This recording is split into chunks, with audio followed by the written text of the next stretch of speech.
Hello fellow humans, Sim here from Ditsy Cat Crafts and welcome to my channel. I thought I'd make this introduction video just to introduce myself as a person and to let you know what this YouTube channel is all about. So grab a cup of tea, grab your work in progress or whatever you do when you watch YouTube videos and let's begin.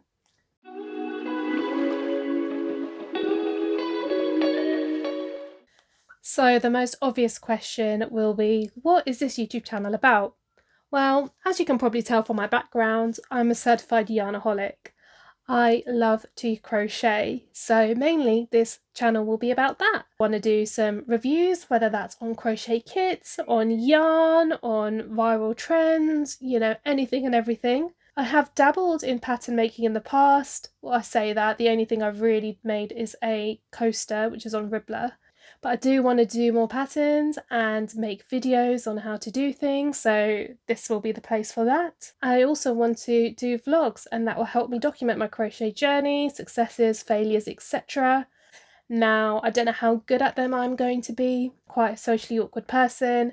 Talking to a camera is very strange to me, so we'll give that a go and see what happens. The second thing I wanted to introduce was the origin of my name, Ditsy Cat Crafts. I don't know how many of you have tried making your own business or getting a following on social media, but I feel like thinking of a name is one of the hardest things you can do. I have changed my name quite a few times. So as I said, my name is Sim. However, I do have a few different nicknames, Harsey being another one. So the first name I had was Sim Stitches, which I plucked out of the blue, a little bit of alliteration, going for it.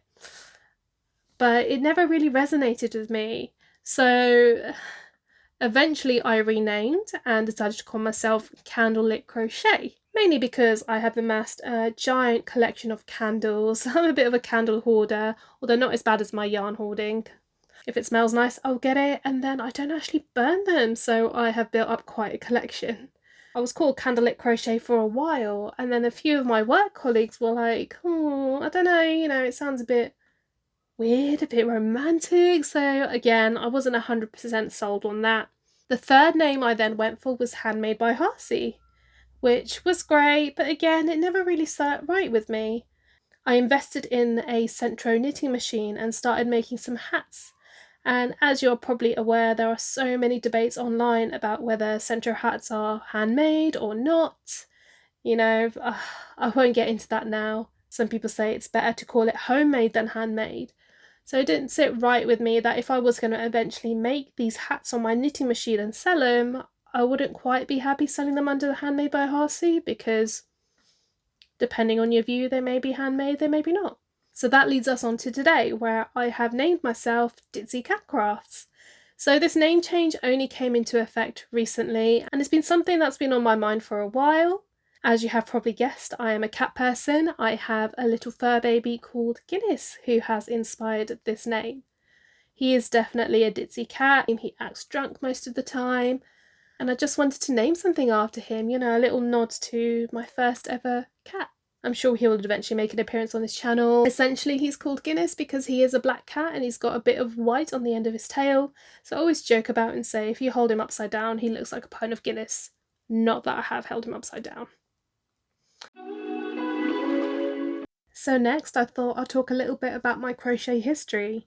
So I started crocheting towards the end of 2022. No, I didn't start during COVID. I've always been quite a crafty person, in the sense that I will pick up new hobbies, but I won't usually stick with them. I've given all sorts a go in the past. Throughout school, I learned how to sew. That never really stuck. I tried making candles, I've tried diamond art, colouring, painting, the lot, you name it. But I always eventually lost interest in any sort of hobby that I had, except for crochet. So before I had a cat, I used to always go on about how much I wanted a cat. My partner was never really keen, so as a joke he brought me a crochet your own cat kit, which to this day still hasn't been used. At that time I didn't really know how to crochet, so it just stayed stored in the cupboard for ages. Fast forward a year after that, I was out with some friends and one of them loves crocheting. She's been doing it a while and she'd rocked up in her own beanie that she'd made, and I thought, wow, that is so cool. Maybe I should give it a go. Growing up, my nan taught me how to knit when I was younger, but I never really kept it up, and to be honest, I've forgotten over the years, although it is something I would like to pick up again. When it came to crochet, I thought, well, how hard can it be? You know, I'd tried it a few times in the past and I could never get it quite right. But this time something just clicked. So off to YouTube I went. I watched some videos from a bunch of different people. I found the world of amigurumi and I was in awe. The fact that I could make these cute, squishy creations just really appealed to me. To start off with, I just practiced my tension, making swatches of single crochets, double crochets, etc. And then my first actual project was a little jellyfish, which is one of the patterns from All From Jade. Now, it wasn't that great, but you know, I actually found it a lot easier than I thought, so I just stuck with it. Fast forward, I started making all sorts of amigurumi creations.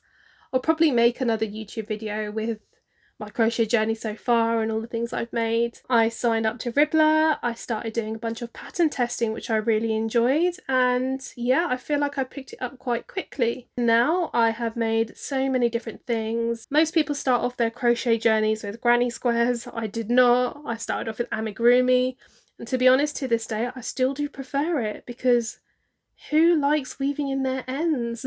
The fact that you can just hide them in amigurumi just appeals to me so much more. I have done a few hair accessories. Of course, I'm wearing one now. This is a tulip headband. It was a tutorial I found on YouTube. I've also made some bandanas. I've made some bucket hats, although they've either been too small or too big, but I feel like everyone faces that problem. I made my grandma a cardigan. Back when I first started crocheting, it was definitely not the best in the world, but in classic gran fashion, she's cherished it and kept it, which is lovely. The problem I've had is obviously I now have all of these crochet creations and I don't know what to do with them. I feel like there's only so much I can give away. I've had people ask me, oh, can you make this? Can you make that? And of course I do take requests from family and friends, with a caveat that they probably won't be done very quickly. You know, I'll get to it when I get to it. So with all of these items that are accumulating, I decided to open up an Etsy store. And that's when I realised that it's not as easy to sell amigurumi as I thought it would be. While they're a lot easier to make in my opinion than, for example, clothing, there are so many laws in the UK that stop you from selling. So any sort of soft toy that has play value as is defined has to be UKCA tested, which means it is safe from birth. At this moment in time, I don't want to invest in testing my products because there is a lot that goes into it, and I just feel like it would be so demotivating if I'd built up all of this stock, listed it, and not gotten any sales. So that's why I started dabbling in things like clothing a bit more, just because there's less strict laws on there. So my Etsy store is up and running, but it's mainly got things like bandanas, scrunchies, etc. on there at the moment. Hopefully once it gets a bit of traction, I can go back to making amigurumi pieces and then test them and sell them, because that is where my heart lies at the moment. But also I'm kind of excited to make crochet clothes for myself. Since crocheting, I haven't actually made much for myself. As I say, a lot of it has been given away, gifted, etc. So I'm excited to try that side of things as well. So that's literally a quick whistle-stop tour on a bit about myself and a bit about my hopes for this channel. I hope you enjoyed watching it. Apologies, I know I'm very awkward. This is the first time I've done anything like this, so it's all about practice, I guess, and hopefully in the future my videos will be a little bit better. I have a few ideas for future videos. I'm planning to post at least once a week, probably on the weekend, either a Saturday or a Sunday. And if you have made it this far, thank you so much for watching. I really appreciate it. I would love to know your thoughts and opinions in the comments below. Maybe introduce yourself in return, you know, I'd love to make new friends. And of course I have to do the cliche. If you enjoy this video, please consider liking and subscribing, and hopefully I will see you in the future. Until next time, bye!